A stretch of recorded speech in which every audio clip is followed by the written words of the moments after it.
Hey guys, welcome to MNMM PTE NAATI. This is Mohit. Today's video is about summarize written text. I've done a sample question for all of you. I'll share what things one should be careful about when you do summarize written text, but this is for PTE academic students only. Before I start this video, I want to share that if you are after PTE academic or PTE core coaching, or if you want NAATI Hindi, Punjabi, Gujarati coaching, you can always message us on Facebook, Instagram. Simply search for MNMMPT NAATI or click in the description link. Or you can also WhatsApp us. The WhatsApp number is in the description below. And you can use that number, have a chat with our admin, and then talk to one of us. And then we will help you to clear this exam in your very first attempt. Now, let's start with summarize written text for PTE academic students. First of all, let us see what are the pointers that I have written that we need to be careful about, especially when we deal with summarized written text.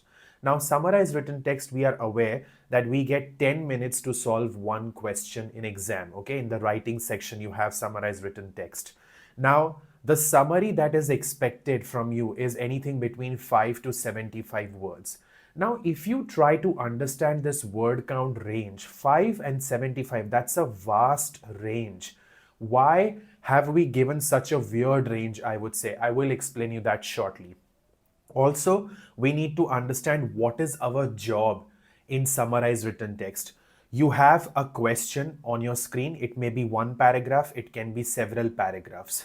You have to go through the question and identify main ideas. Now, what do you mean by main ideas? Main ideas means those sentences that are giving you some important piece of information, but at the same time, they are not giving you in-depth explanation about something like that is mentioned in the paragraph. Sometimes what happens is there is a sentence that gives you some important information, and the next sentence immediately after it is giving you some in-depth explanation about the same sentence. So those sentences where in-depth explanation is given, especially let's say using numbers or years or percentage values, they shouldn't be included in your main ideas.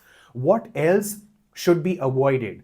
I would say examples need to be avoided in your summary. You shouldn't be including them as your main ideas. Also, direct quotes. If someone has said something and it is mentioned in the paragraph, or a report has said something, or a newspaper article has said something, a news headline has said something, some person said something, do not include it in your summary as main ideas. Those are not main ideas. Sometimes you may have questions in the question given to you, as in a sentence with a question mark at the end. Now, questions should not be included in the summary, but if you feel that that question is giving you some important piece of information, then you change it into a sentence and then write it as a main idea in your answer without a question mark. So these are the things that one needs to be careful about while selecting the main idea, what needs to be avoided and what should be my focus. Okay. Now, what we have to be careful is that when you write a summary, you can't simply, let's say you like three main ideas from the question. You can't just simply put them together with a full stop at the end of each line and write down a summary. That is not allowed. You only can put one full stop at the very end of the paragraph.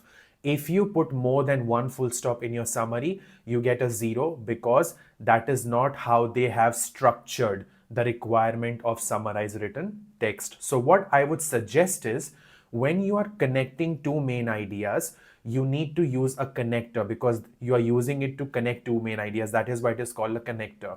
So I would suggest use connectors like moreover, furthermore, and however. The reason I have suggested these three connectors is, first of all, they're easy to remember, their spellings are very straightforward, and the punctuation rule of using all these three connectors is exactly the same. You put a semicolon before the connector and a comma after the connector. Don't worry, we will see a sample answer and you will understand the spacing, where should the space be after semicolon, before semicolon, all those things will be answered. So don't stress about that part.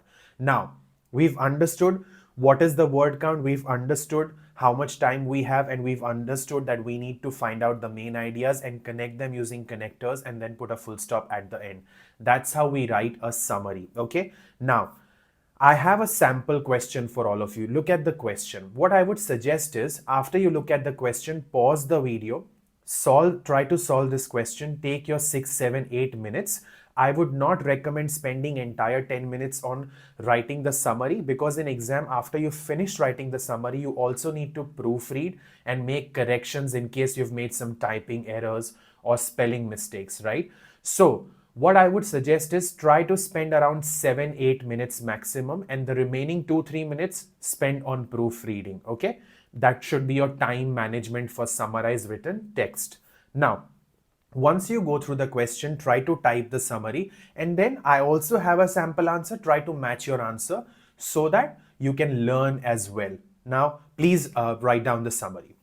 Hopefully, you've written the summary by now. So what I would suggest is that look at the question now. Okay. First of all, there are so many sentences that can straight away be avoided. Report said, where the places where numbers are used for explaining something. Now have a look at this sentence, the second paragraph, second sentence, where it says fractionally from 11.7% to 12.2%. Those numbers where point is there, I would not write down those numbers. First of all, it is not a good idea to use numbers to explain something, because they are normally not the main ideas. So I would not prefer writing them, because if I put a dot, a decimal point, that is considered as a full stop, and I will get a 0 because I've put multiple full stops, right? So I would avoid writing it. Sometimes you will see in the question UK, USA has dot. If you feel the sentence is a main idea and you want to include the country's name, write it without the dot, like USA without the dot, UK without the dot. So now let us have a look at the sample answer. So I have selected total this many number of main ideas. So how many main ideas? First main idea 1, I would say. Look at the first paragraph, the very first line. If women are so far ahead of men, why are they so far behind? It's a question, but it's an important line. It is forcing you to think about this entire paragraph, which is why I changed that into a sentence and I have included it as my first main idea. If women are so far ahead of men, they are also far behind. Okay, so I have changed it into a sentence. There is no question mark. I shouldn't be including questions in my summary. Now, because I want to connect it with my next main idea, I have used moreover. So what I've done is I've put a semicolon immediately after my first idea without a space. There is a space after semicolon. Then I have written moreover. Then I have immediately put a comma without any space, and then there is a space after comma, one space after comma.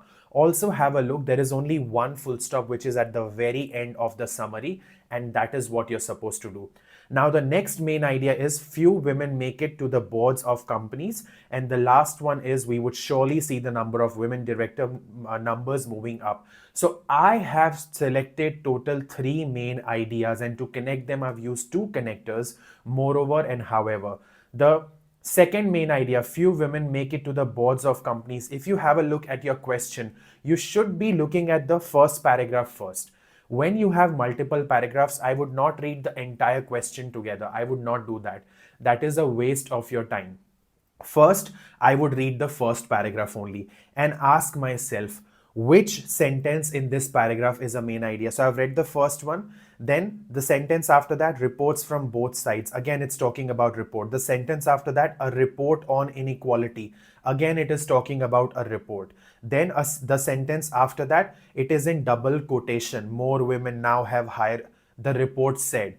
So apart from the first sentence, everything else in the first paragraph is what a report said. What a report said.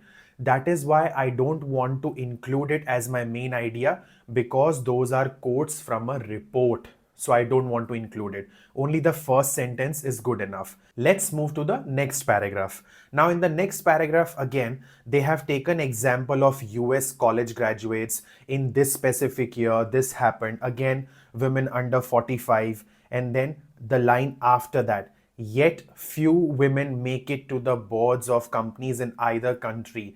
Now, either countries, they are talking about US and UK here. So what I did was I selected few women make it to the boards of companies. That's it. That is my main idea. What do I learn from this?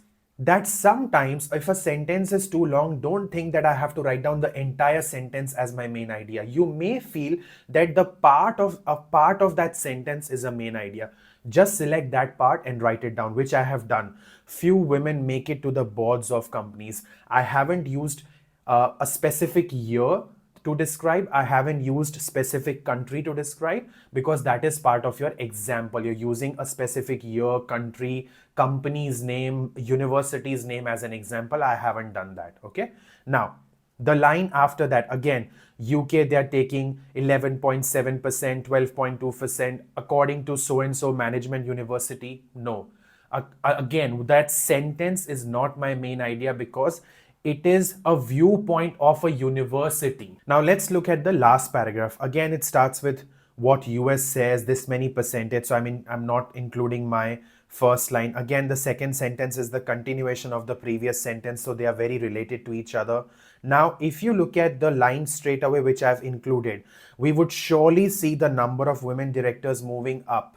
So surely see, that's a very good statement. You will definitely see it. It is important. Okay. So I have written it. We would surely see the number of women directors numbers moving up. Now, why have I written it? Surely something that they are claiming that this will happen is definitely important. Now, overall, if you look at the question, this is a difficult question because it has so many examples and you always are tempted that I want to write this because this gives a very good number from this percent to this percent increase, decrease. But understand, we do not need to give detailed explanations using numbers.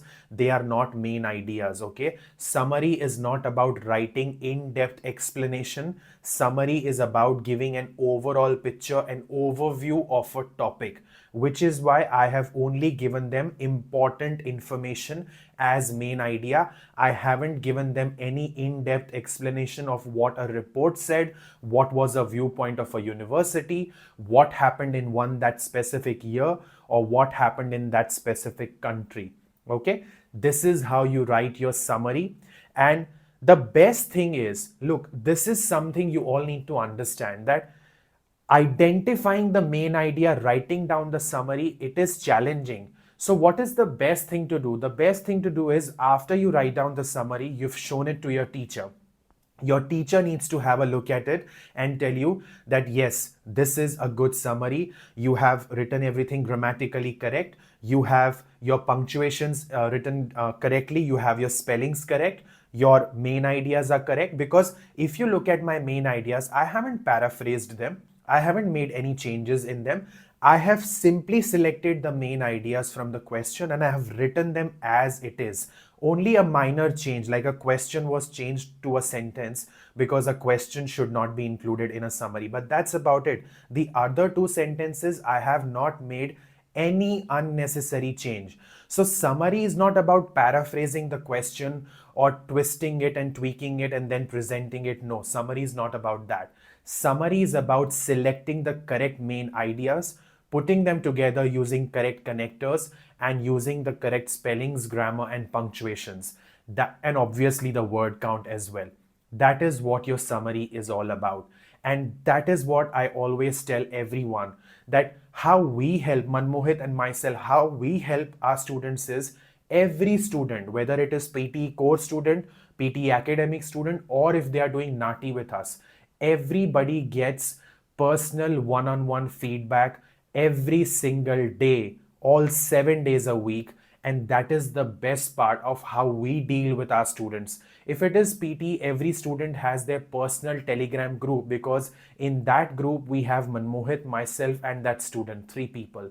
And that is the personal space where you put as many questions you want, audio, summaries, everything for feedback, so that we can go through your work and tell you if you are on the right track. We also give study plan to our students so that they exactly know what are they supposed to do every single day, which topics they are supposed to prepare, how many questions they should be preparing, because I feel and we feel that without study plan, if you're preparing, you are going to a destination where you've never been before without GPS. That is what the importance of study plan is. And feedback is also important, because if there is nobody there to look at your work and give you feedback every single day, it's like you're shooting in the dark. You have no idea where you're aiming. You may or may not get results, and it just ends up in wastage of your valuable time and money, which is why please make sure you understand the importance of one-on-one feedback that is given by us, and you're always welcome to have a chat with us, talk to us about your journey, and we are more than happy to help you to clear with your PT and NAATI exams in your very first attempt.